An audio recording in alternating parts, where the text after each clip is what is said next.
Okay, so I just started the ML350, and if we zoom in on the speedometer, we see the ABS light on the bottom and the ESP light on top. And if we look here in the middle, we've got a warning that says ABS, ESP unavailable, see the operator's manual. Okay, so the first tool that we're going to take a look at this car with and try to see what's going on is going to be this Foxwell scanner that I just got about a week ago. It's the first time I'm using it, so it seems to be pretty intuitive. We're going to see what it'll tell us. So I'm going to go ahead and get into the ABS portion, and then I'm going to go to European. I'm going to find a way to get down to Mercedes here. One more. Okay, tab over to Mercedes. Sorry about the glare.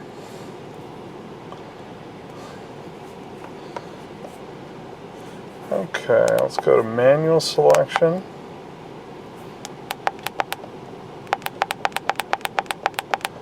Okay, let's go back and go to automatic selection. Okay, should go out and find what car we've got it attached to. Oh, look at that. Pulled the VIN number right up. Let's hit finish. We'll use the hotkey here. And we'll say yes. Okay. Let's go into specific control units. Okay, great. ESP. Let's see what we got here. Yeah, and I got this Foxwell tool really to help with some other cars I have, and to do the power brake bleeding and to use that kind of functionality. Let's read our code, or codes. Let's see what we got here.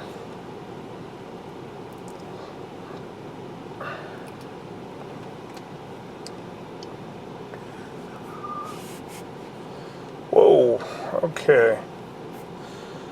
So what we have on top here, we have left front speed sensor and plausible wheel speed. 5105 again.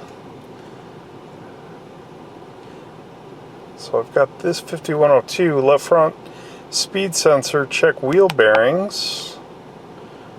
Okay, again with the implausible speed. So it looks like we got the same codes over and over again.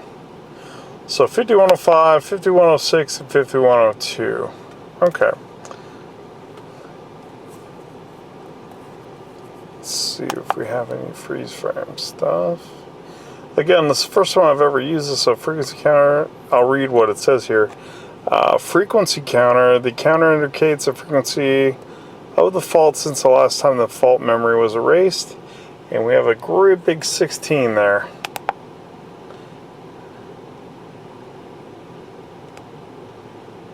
Wow, it even tells you the distance that it was encountered after the error was erased. Okay, so let's go back. We'll go back again. And let's see what we have for live data. Hold on one sec. Again, first time I've played around with this tool. There'll be a description below for it. Sensors. Let's just see what we have here. Again, new tool. Okay, so we only have 7 options. RPM sensor, what's that?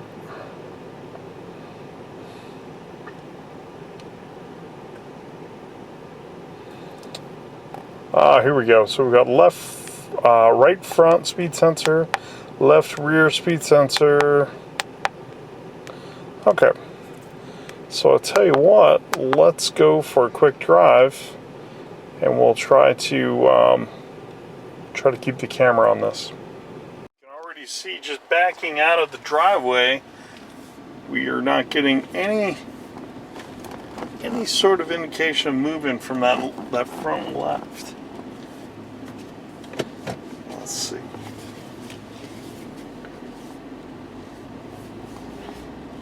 All right.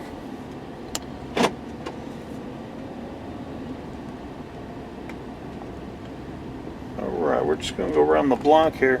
And again, I've got 15 kilometers per hour on 16 now on the other wheels, but for the left front, I've got a big goose egg there.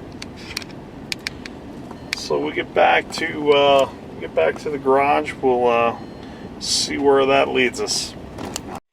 This is interesting too. I still have the Foxwell tool hooked up to the car, and the dash is saying, hey, we have the EBV, ABS, ESP, and operative diagnosis rig test indication on our dash. Just thought I'd include that if anybody saw that. So I also have my older Snap On Verus. I just wanted to see what kind of functionality this had with the ML350. So I went ahead and hooked it up. Took a while to boot, but let's go ahead and get it loaded for the ML350 here. Okay, let's go to our full list. Mercedes. It's a 2010. Let's see if it'll pick it up automatically. Okay, we've got 44 on our personality setup there. Okay, hey, that picked up the VIN. That's good. Okay. Okay, so let's go to our ABS. 44 is still in. Switched on. Let's see what we get here. Okay. Sorry about the glare again. Try to zoom in there. Okay, so for codes, let's see what we come up with here. Okay, so we got the same codes as before, the 5105, 5106, and the 5102, but we also have a 7266. So these all look to be related to speed sensor up in the left front, or the wiring to that sensor. Okay, let's go back. Let's see what kind of data PIDs we can take a look at here. RPM sensors. Let's see.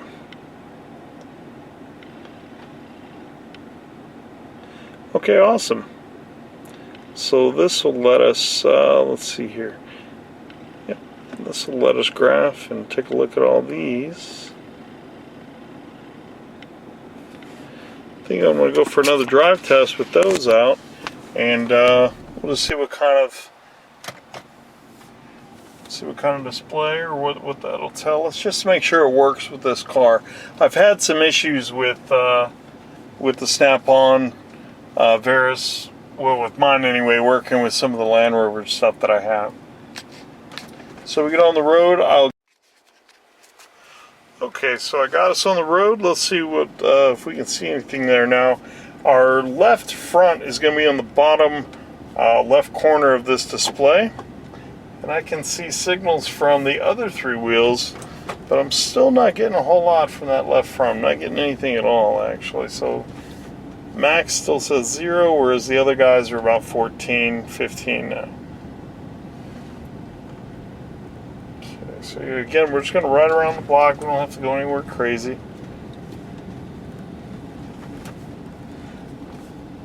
And so I think we can put this one to bed. We are not getting any signals from the left front. Now it could be the sensor, probably is the sensor, or it could be something with the wiring. So again, we're going to get back and we'll get it jacked up and we'll see what we got. So we got the car up, we jacked it up using the jack point behind the front wheel there, and I have a jack stand underneath the lower control arm where it attaches basically to the subframe there. Give you an idea of what we got going here. We've got our wheel sensor. It's a little dark. Let me grab a light. Got our wheel sensor right there, okay? And if we trace and follow that line, it's going to go all the way up here, and it's going to go behind this splash shield here. So what we'll have to do is we'll take off, there's a few 10mm nuts and a couple push pins, but we're going to get those off, and we'll probably do a little time lapse, and we'll see what we got, so we can find the connector and test out the wheel sensor, see if it works.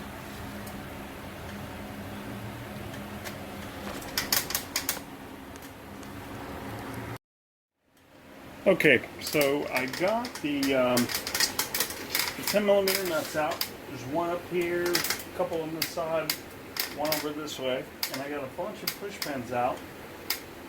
3 here, 3 here, 3 under the bottom there, and there's a couple other 10mm bolts that or cap screws that you want to get out of the front of this thing. Once those are loose, we can go ahead and remove the wheel well. Speed this up for you. Probably don't have to take out both sides, but we did.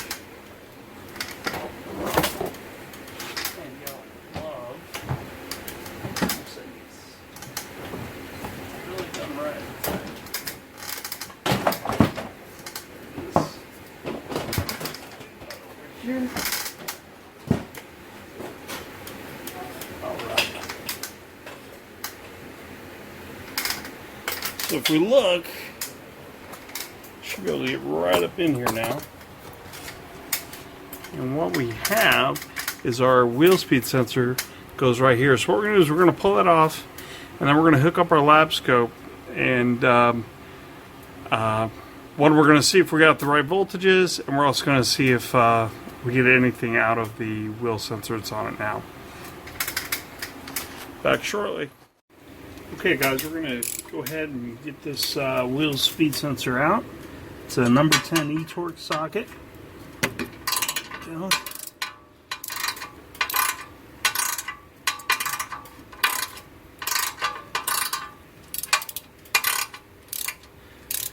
There we go. We should be able to get it down.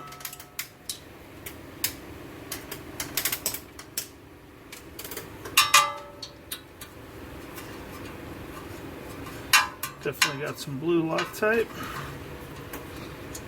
Okay, bolts out. Should be able to wiggle this out, and there it is, guys.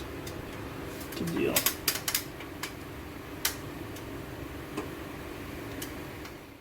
Okay, guys, we had some weather issues over here, so I went ahead and got everything in. So I've basically, well, I'm almost there. There's a couple things I want to explain. So I've got the new sensor in, and I routed it down to where it needs to be. So it goes through the first one there, and then over here on the back of the strut, right in this area, we actually, Mercedes has an updated part. And the difference is the grommets on the cable are a little different. So you can see there's just a little space in the grommet there for the plastic bracket to hold it, whereas the older one, there was a much longer space for the bracket clip to hold the cable. And I'll show you that here's the old one, and the clips have those little piece on the side there, whereas these guys here just have a very narrow piece that fits into the grommet on the cable. This is a pretty easy thing to swap out. It's actually held on. If you look at the other side, it's just held on with the zip strap, more or less. So you cut the zip strap off, come over to the other side, and you just pull or push in on these tabs on both sides here, and this piece comes up, and then that frees up basically the whole bracket so you can pull it off. It's very simple to put back on, and I don't know, it took me about 5 minutes. So what I would recommend, though, before you start putting the cable through all the brackets and stuff, I would go ahead and get it insert it in the hole and go ahead and tighten that. That way we're not going to worry about twisting the cable or the wire when we try to feed it through the brackets first. Okay, so I'm going to put a little bit of blue Loctite on this. I'm going to tighten it up, and then we'll go for a test drive. We'll see what's up. Okay, so we got the wheel sensor installed yesterday. Had to cut it short because of weather, but today's really nice out here in Central Florida, so we're going to go for a quick test drive to make sure we've got everything set up. So I'm going to get the the Verus set up, and then we'll head out on the road and we'll make sure we've got some info coming from that left front. Okay, so what we can see here, we've got all four wheels. Our left front is down here in the bottom left. That's one we had issues with, but as we drive we should see RPM data or wheel speed information coming from all four. So let's go ahead and take a quick drive around the block and see if we're good. Okay, I'm already seeing some information coming there, so it looks like we're so far so good. Let's get down here. All right. And we're off.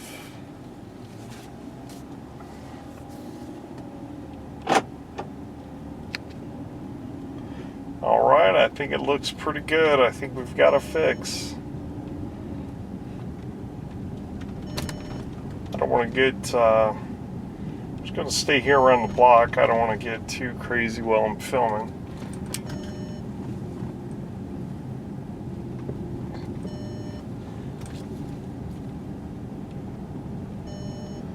Awesome, I'm going to call that a fix, man. We are good.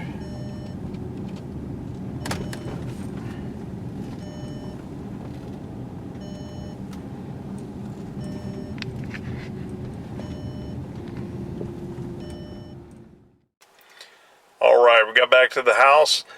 We definitely have a fix. We've got good signal from all four wheel sensors now. We've got no dash lights or warnings, and we've got no code stored. So definitely a fix. I really appreciate you, everybody hanging out and following this video. And please leave your comments below. And I'll also leave a link to that Foxwell scanner. I think we're going to end up using that quite a bit more with some of our other projects. So again, thank you, and we'll see you in the next one.